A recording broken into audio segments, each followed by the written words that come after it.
মাদ্রাসার ছাত্রদেরকে এই পূজার সাথে সম্পৃক্ত করলে তারা মন্দির পাহারা দেবে। আমরা মনে করি ধর্মীয় প্রতিষ্ঠানে বিশেষ করে উপাসনালয়ে যারা হামলা চালায় তারা মানবতার শত্রু, তারা ক্রিমিনাল। আমরা ক্রিমিনালদের ধরে আইনের আওতায় আনার জন্য ব্যবস্থা নিচ্ছি।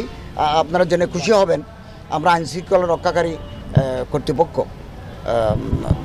আমাদের স্বরাষ্ট্রমন্ত্রীর মিলনায়তনে আমরা বিভিন্ন মন্ত্রণালয়, আইজিপি, ডিজিএফআই, এনএসআই, কোস্টগার্ড আমরা মিটিং করেছি।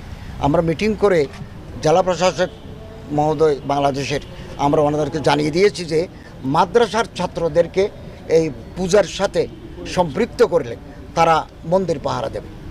কেবল ষষ্ঠী থেকে নয়, এখন থেকে দেবে এবং এই কার্যক্রম শুরু হয়েছে।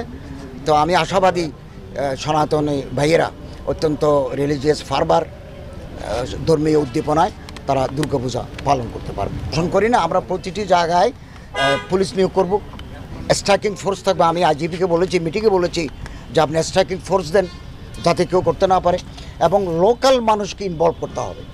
মনে করেন এই জায়গায় যেটা মন্দির থেকে পূজা হয় 35,000 পূজা মণ্ডপ আছে, তো লোকাল পিপলকে আমরা যদি এখানে সব জায়গায় সিসিটিভি বসানো সম্ভব নয়, তো লোকাল পিপলকে নিলে এবং মাদ্রাসার হুজুর এবং ছাত্রদেরকে যদি আমরা সম্পৃক্ত করতে পারি, ল এনফোর্সিং এজেন্সিস থাকবে, আমার মনে হয় কোনো দুর্ঘটনা ঘটবে না।